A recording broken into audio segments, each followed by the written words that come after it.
Good morning, everyone, once again. My name is Crystal Roberts, and I am the founder of a nonprofit organization called the Crystal Clear Initiative of Trinidad and Tobago. We focus on the intersectionality between climate change and gender.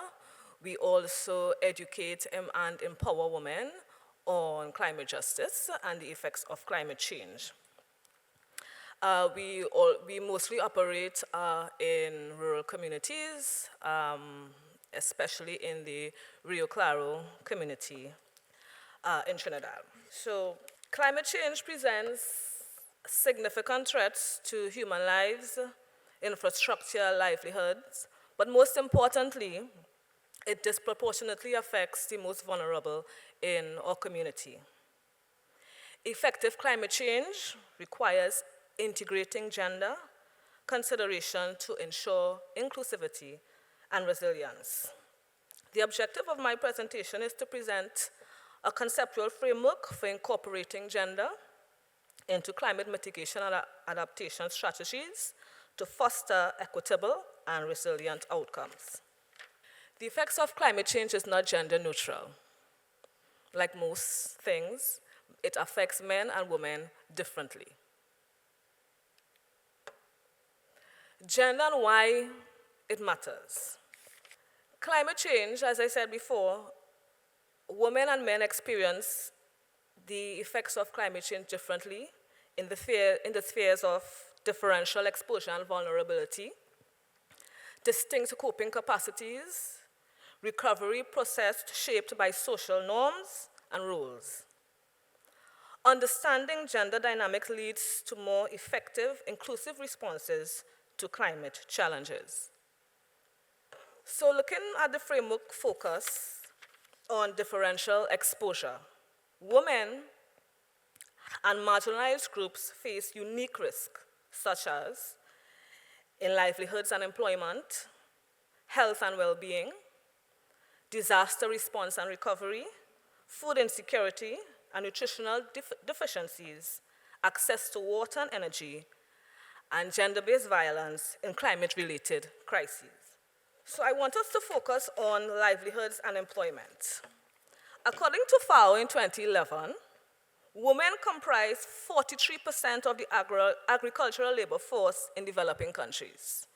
Yet they are disproportionately affected by climate variability because of their reliance on rain-fed agriculture and limited access to lands, tools, and other resources. Women, particularly in developing countries, are heavily involved in agriculture and subsistence farming, which makes them more vulnerable to climate-induced changes, such as droughts, floods, and soil degradation. With agriculture being highly climate sensitive, women's livelihoods are directly impacted, and they have few alternatives to compared to men due to limited access to education and alternative employment solutions. So let's take a look at this table. Forgive me for I don't have a title, but it's a list of countries where we look at female registered farmers. Jamaica has the highest number of registered female farmers with 32%.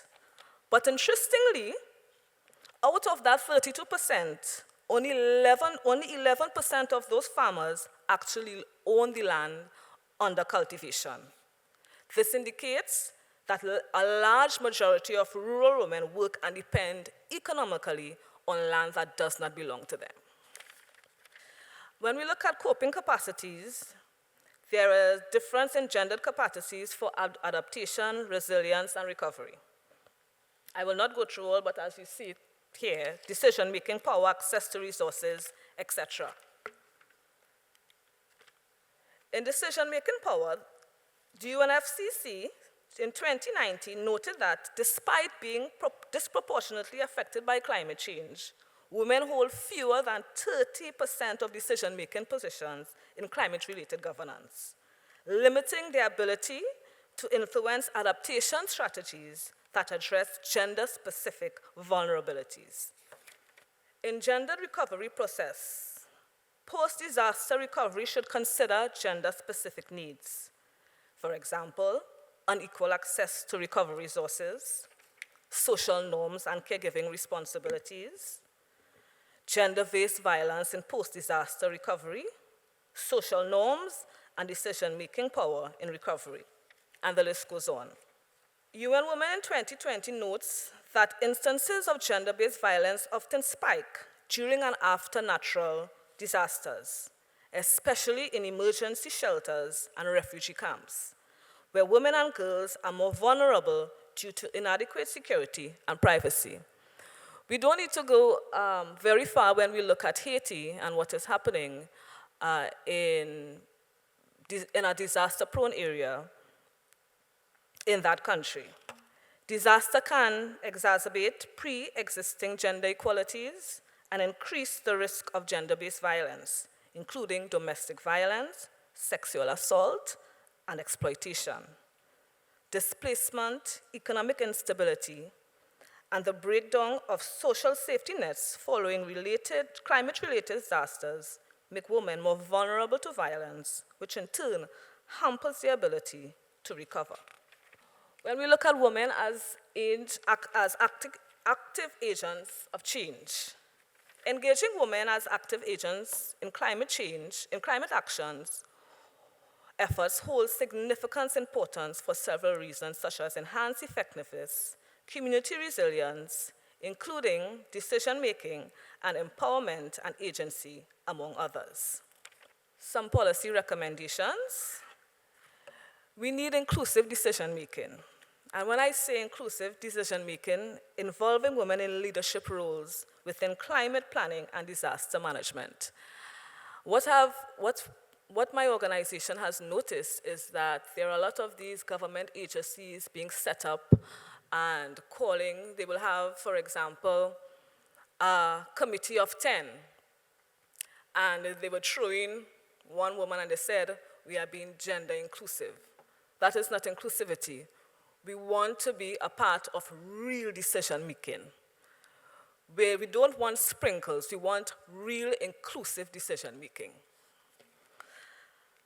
We need access to resources to ensure equitable access to education, financial services, and land. Capacity building, we need education and training programs, and local initiatives to build resilience. By addressing gender-specific needs and priorities, climate policies become more sustainable and equitable. And before I wrap up, I just want to leave you with these words from the CCI committee. If some of you all don't know what the CCI committee stands for, CCI stands for the Convention on the Elimination of Discrimination Against All Women. It is a UN convention which my country is signatory to. And from the words of the committee, however, women are not just helpless victims of climate change, they are powerful agents of change, and their leadership is critical. Thank you.